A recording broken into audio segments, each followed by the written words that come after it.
Keep your hands where I can see 'em.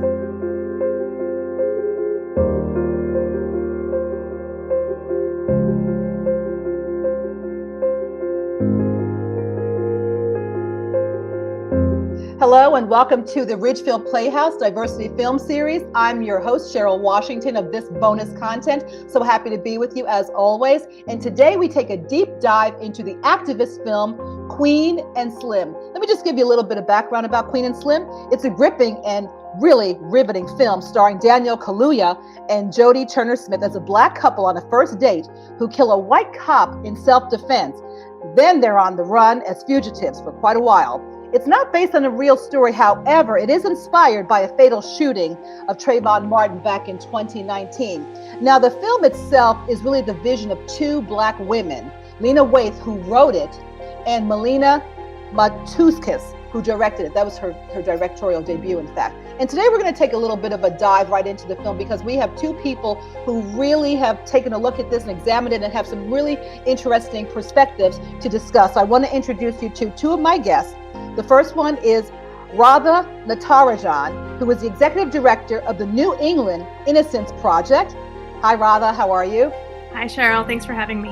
My pleasure. And Tom Lowenstein, who is the former policy director at Innocence Project New Orleans and author of, I'm going to give you the whole title, The Trials of Walter Ogrod, the shocking murder, so-called confessions, and notorious snitch that sent a man to death row. And I really want to talk about that as well. We got a lot of juicy things to talk about today. So I wanted to start out also by, first of all, not only thanking you, but thank you for having me. Appreciate it. My pleasure indeed, on behalf of Ridgefield Playhouse. I want to ask the two of you because sometimes there's a little bit of a misnomer in terms of Innocence Project, and I am one person who stumbled on it in terms of not knowing that there is a little bit of a difference between Innocence Project versus Innocence Project New England, Innocence Project New Orleans. So could you help solidify that for me and just kind of get me clear so that other people may also want some kind of clarity on it? I'll start with you, Radha, okay? Great. Thanks, Cheryl. So there's about 70 organizations around the world that are all part of an innocence network. And altogether, we, broadly do the same type of mission, which is to free wrongfully convicted people. However, we are completely independent organizations. We have, different staffs, different funding. We are not connected in any way except for this network where we collaborate. And we, of course, gather together and support each other's work. And so I think it's just important to know that each organization does slightly different things in different places. Some only do cases with DNA. Some do cases that involve lots of investigation. And there's other differences as well. But that's the general overview. Okay, Tom, is yours much different from New England? So when I worked at Innocence Project New Orleans, it was about 50 Innocence Projects around the country in the network. So it's grown in the 10 years since I was there. Some of the stuff about the New Orleans project that was different, as I understood it, was that we did not do DNA cases. We did only non-DNA cases. And there were a couple, again, we had our own way, and they've changed since I left. They now do non-innocence cases. They do sort of more general justice matters, which when I was there was something we were very careful to avoid. We only did innocence cases, and we had a very strict standard for what that meant. It meant you weren't there, you had nothing to do with it, and we could prove it in court. Mm-hmm. It had to be all three of those things, not he said, she said, because again, we weren't going to do DNA. So those are some of the differences that I was aware of. But the big office in New York is the one that I think a lot of people think of. They say the Innocence Project, and that's Barry Scheck and Peter Neufeld and the very famous folks in New York. That's sort of what people think of. And we all sort of revolve around them in some ways, but it's not just one big group. I thank you both for the clarification, because I really was kind of stuck on that, and I wanted to make certain that our audience, for example, was very clear as well. Let's talk a little bit, and we will come back to that in addition to what we're going to talk about today. But this film, I know that you've seen it. I know that you have comments on it, and I wanted to just jump right into it and get your impressions before I go into any other areas. Because the one thing that the director had suggested is that this is the kind of film that she wanted to make sure that we opened up with some dialogue and see if there can, in fact, be some changes that can be made. Well, certainly, since the time of Trayvon Martin's fatal murder in 2012, there have been so many things have taken place since then. And we rip off a lot of things from the headlines, just as we have with this film in particular. So just give me your impressions of what you thought. Did they get it right? Did the filmmakers get it right? I'll start with you, Tom. Okay, sure. Well, I thought that the overall issues of the film are the filmmakers got everything right. I mean, the brutality of the violence at the beginning, the horror of that officer, and all this stuff, and it's very visceral and it's very upsetting to see it. And it's a horrifying system that exists out there. And so I found every large issue that the film raised something that I come across in my work all the time. And I felt this such a sense of relief. I don't know what is the word we're looking for, but someone's showing people that and getting people to think about it. In terms of those two particular characters and the decisions that they made, I have to say I didn't understand any of it. I did, for the life of me, did not understand that young woman. Every single capital defense lawyer that I know would have said, "I'm sorry, dude, I got to be in court Friday. Let me call you a cab." I mean, you're going to go to jail. Like, we're going to be in trouble over this. This is going to be bad, but I'm a lawyer. I was here. I've been shot. I'm going to help you. And the young man was able to shoot a cop through the head, and as far as I could tell, never noticed that he'd done it. And killing people is an awfully, awfully difficult thing to do. It is not something that people recover from. You know, the very, very, very small percentage of people that can kill people and not feel it. It's one of the other questions is, how do you know when someone's innocent? Well, that's one way. And I kept thinking that it was going to turn out that he was an experienced hitman because he had such a lack of emotion about the whole thing. And so my concerns about the film were more about, you know, here's an African-American young woman who's a genius and brilliant and smart. And as soon as she gets a chance to drop all that, she drops all her clients and runs off, and then becomes more free from all of it. And meanwhile, this young man, which is, again, is, you know, what we're trained as white people to think is that all Black men have this ability for violence, right? That it's in them, no matter how good they are. That's what they train white people to think growing up in this country. And he was apparently able to shoot an officer through the face and not notice it. So those are the things on the particular level of the two characters that I found. They would have separated. If you want to get away from police, you don't stay together. I mean, a million things. So, but in terms of the overall issues of police violence and brutality of the system, what's shocking about it is how accurate it is. So for me, it was kind of a mixed thing. I didn't expect you to say that. I honestly didn't. I didn't know that you were going to come out with that as your visceral impression. But I'm going to segue over to Radha, if I don't mind, because I want to find out if you agree, or do you have any other misgivings about, any doubts, or do you find that there's total realism there? I have a different take than Tom about it. So I do agree that the interactions between the police officers and non-police officers were very authentic. I felt that the trauma throughout was very authentic and real. It was relentless in a way that, you know, it was very concentrated and I think very difficult to watch, especially part of why it is so triggering is that we've actually seen so many scenes like this over and over and over again for the last several years, you know, once they've been able to be filmed. But with respect to the individual characters, I guess I saw it as, you know, as far as Queen, you know, that she went into that work because of serious trauma, and that she, and I think that it's hard to know how to react and how one would react. But I do think that what she knew is that they would never have the presumption of innocence. I feel like she knew that because of both her life and her work.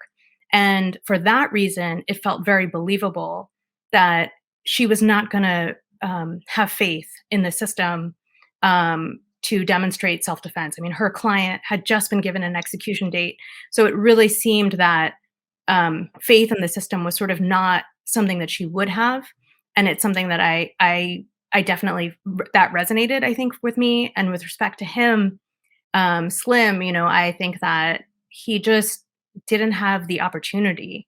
Not that I didn't feel like he didn't have emotion, but more that he was riding on adrenaline, and every turn that I think he wanted to pause, she really wasn't allowing him. So I see that sort of as like a body of trauma that sort of comes into this, but more importantly, that the realism about it is that they knew they would never be believed. Did you find that she was more controlling in the situation than he? Because when I'm hearing about what you just said to me, I'm thinking that she took charge, at least in the beginning. In the beginning, she took more of an opportunity to take charge, and then toward the latter part of the film, the role seemed to reverse itself. Yeah, I mean, I think that she definitely from the beginning came out as someone who, was in charge. She was in charge of her life. That was very clear. She was in, she made a lot of decisions. She made them very fast. It didn't seem like those were his instincts. It sounded like he kind of deferred to her a lot at the beginning, and I think that, of course, did change. The whole film takes place in a matter of 6 days. It's very, very concentrated and hard to kind of imagine all of that. But yeah, and again, it's hard to know. It's just some of the things as far as not believing that that they would have a chance if they had come forward. I think to me that very much resonated. Tom, let me ask you a question, because the cop seemed, in some people's estimation, was a little bit on the hostile side, and that Yeah. he had taken some measures that really were not necessarily sound.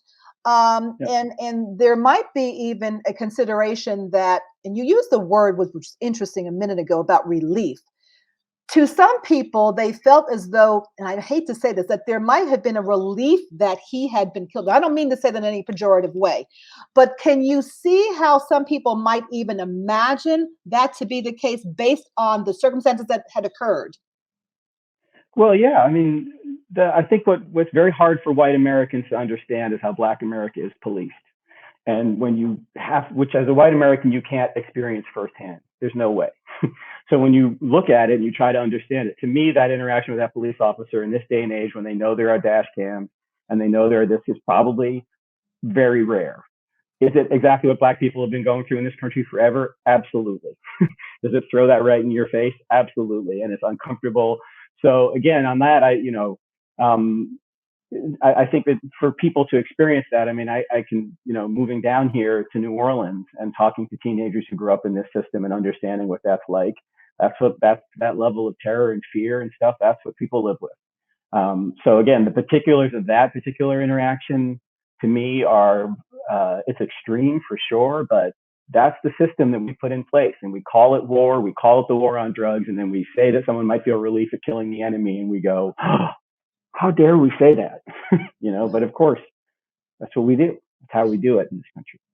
And when we see these kinds of stories that do get, I don't want to use theatricalized, however, they are, and they do end up on films, they do end up in television, and sometimes these stories take on a whole different dimension. And I'm wondering if the accuracy of what we do see in terms of what is ripped off from the headlines, whether it's George Floyd or it's Ahmaud Arbery or just most recently Amir Locke, how do people, and you come from Innocence Projects in New England and in New Orleans, how do you convince people that they should not give up on the justice system?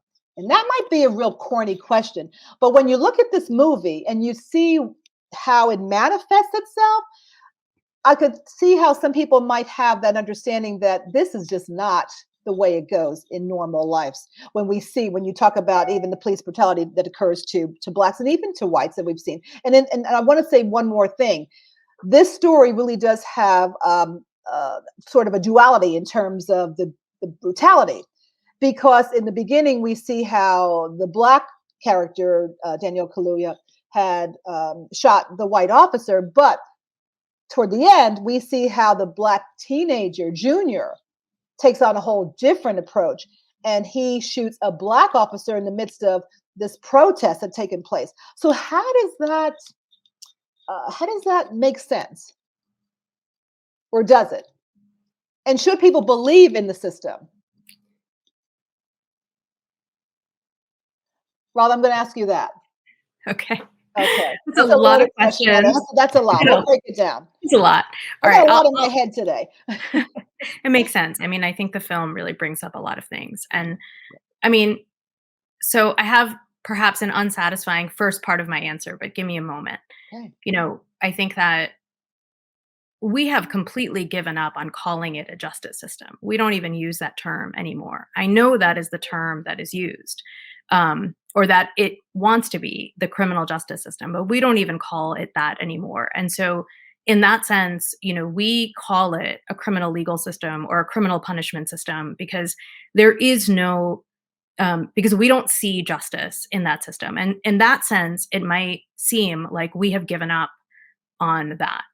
However, there's so much that we haven't given up on, and I think one of the most important things is community. So the it is people who actually determine what systems look like.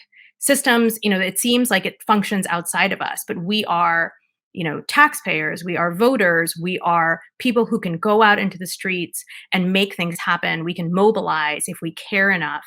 And so in terms of, once we give up on being active in that, and say this is what we're destined to, then I think that's where it really falls away. But I think for folks who are watching this film and sort of really seeing the relentlessness of the last several years when it's been in our face, but also lifetimes and decades and generations, in fact, of police violence, it is they are, budgets that fund police officers.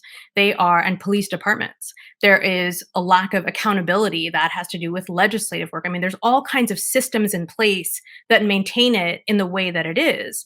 And, we are the ones who elect people. We are the ones that demand change. And so I think that, the message, I think, is that it takes many of us to sort of stand up to something that has always been.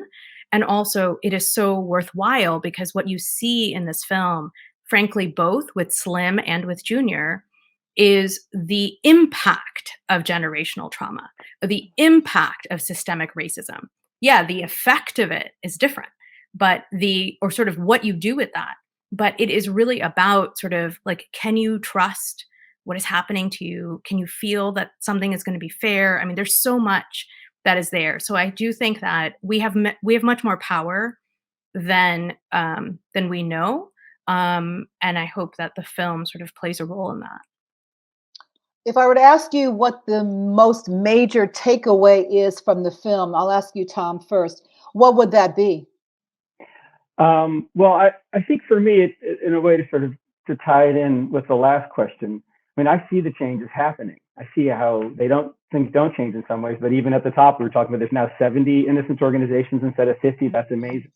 I think what the Innocence Project did to all this, the big one, the overall idea was it was kind of body cameras before there was one. It was the first time on the defense side you could walk in and hold up a thing and say, no, you got it wrong and we can prove it.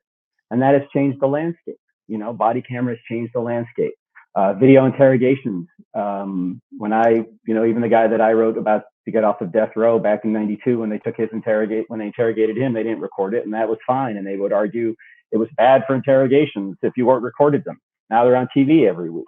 So again, progress continues, and the hope in the system continues. And the takeaway from the movie is, I hope that for some people to understand the level of violence that exists out there and the level of oppression that exists out there. And it's not just that there's a little bit wrong with our society, that we need to tweak this. I think a lot of folks got to feeling that way. A lot of white folks got to feeling that way. And it's not that way out there for people. And, now in the sort of Trump backlash to Obama, and now we're into the second backlash against anything. It's just an ongoing process. It's the same people now that it was in 1850. It's the same ideas now that it was in 1850. It's the same policing now that it was. And we just have to keep fighting and moving on from it. May I ask you, since I did mention and plug your book earlier, and you just kind of brought that up in terms of Walter Ogrod, I'd like for you to give our audience, our theater goers, an insight into what you relentlessly covered for, was it 19 years? Yeah. Well, Can you give us some 19 years background? to get him out. Yeah. Okay. Yeah. Well, the short version of it is that my father was murdered when I was a kid. So I set out to write a book about guilty guys that were getting executed. And I asked a couple of them, I said, if you agree to do this with me, I get your entire file. I didn't realize what I was asking. And I get to read your whole file, and I'm going to interview everybody involved in the case, the victim's family, the prosecutors, the cops. I'm going to write whatever I want. And Walter was one of the guys who wrote back, and he actually wrote back that he was innocent. I didn't believe him because, at that time, being new to the whole thing, I expected everybody to lie about that. But I started looking into this case. It was a terrible case, and the bottom line is a very long and drawn out story. But the bottom line is he had been sent to death row by a jailhouse snitch, and I was able to track down the snitch and get him to admit that he lied, how he did it, the deal he got for it, how the whole thing went down. And after I published that in 2004, it took 16 years for Walter to walk out of that building, and it went without the change in district attorney. Again, talk about change. Larry Krasner in Philadelphia. To 16 years to get Walter Albright out, and he still only got out because Larry Krasner was the DA in Philadelphia and actually cares about justice as opposed to just winning cases. We have a DA in New Orleans right now is the same way. Jason Williams, a reformed DA. We need to promote those people and help those people.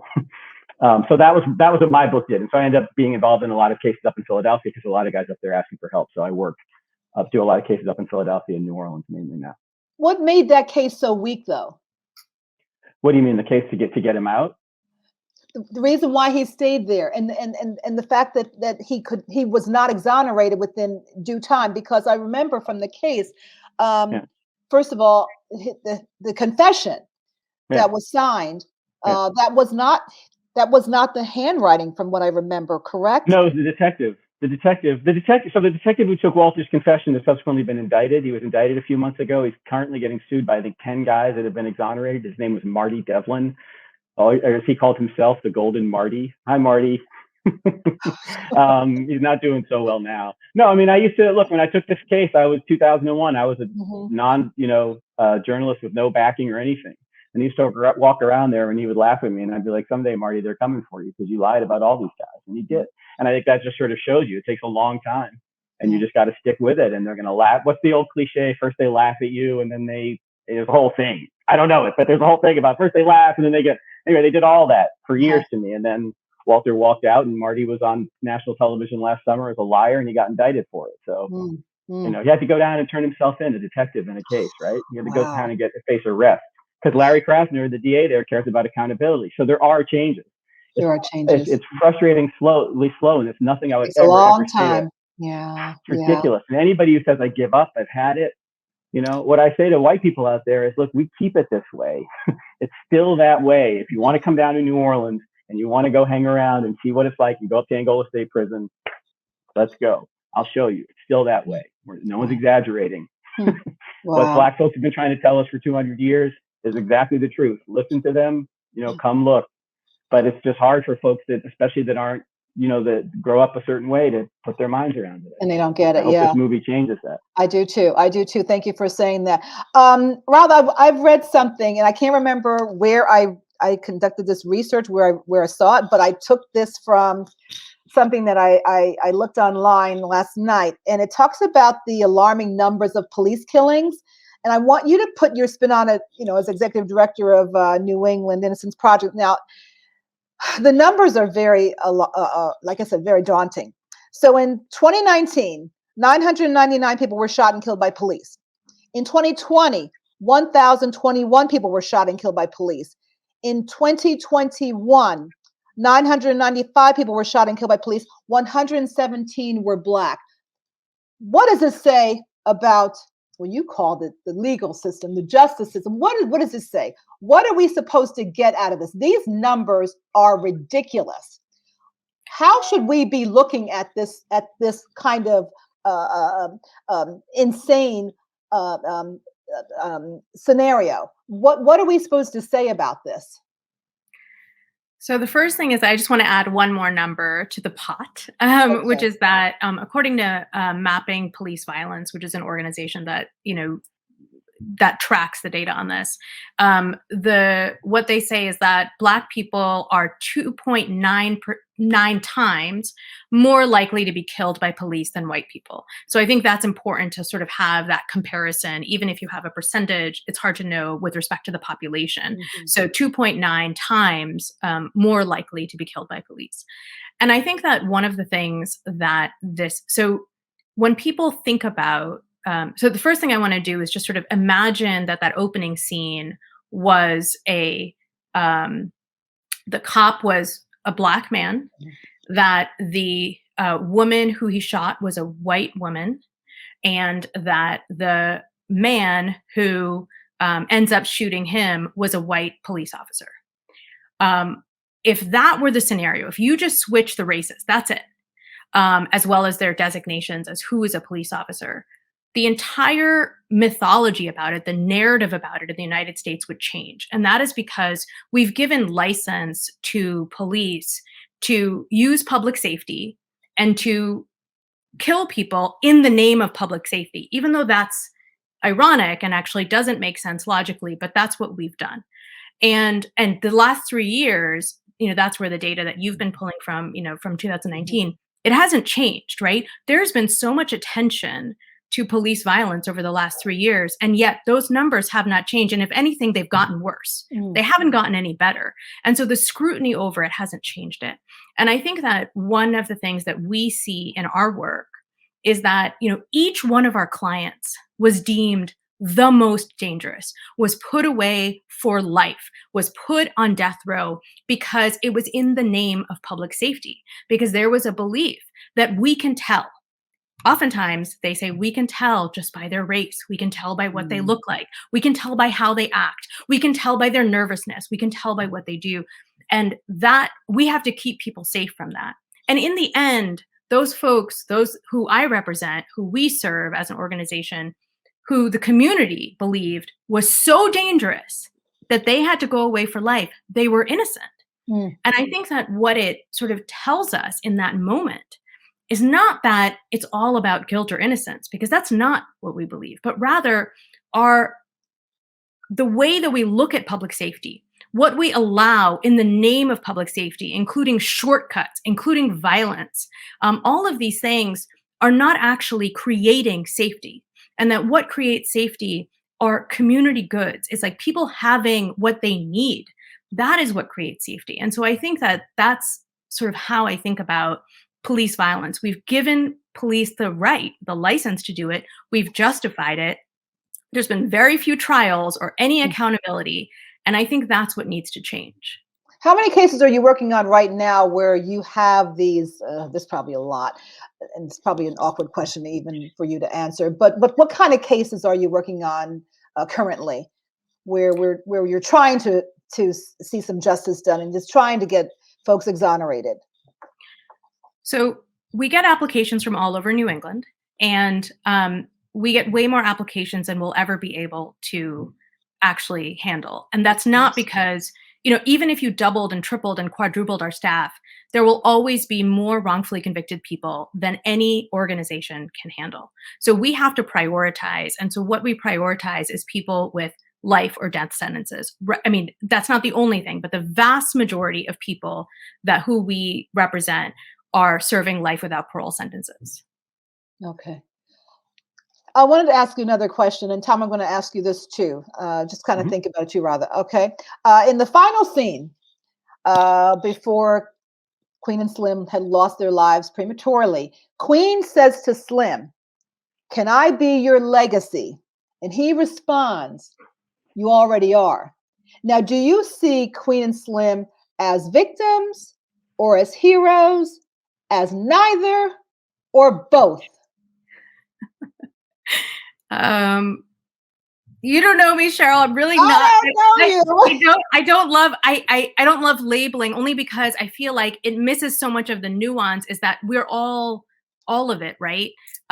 We all play different roles in different settings. Like it's like, so I don't see them as any of those. I don't see anybody as any of those. And we certainly don't see any of ourselves as heroes or anything like that. That we are, that I feel like all of us are have to do as best as we can with what we've been given. And so it's very hard for me to answer that. Maybe Tom has a different perspective. No, I agree. Beautifully said. I do think, I guess in the end, I do think that those two kids were victims of the system that they lived in. I mean, again, we declared war. We have a war on drugs. You'll read all these newspaper articles about the inner cities are like war zones. It's going back to the 70s, and then people get killed like this. And they get over and over again.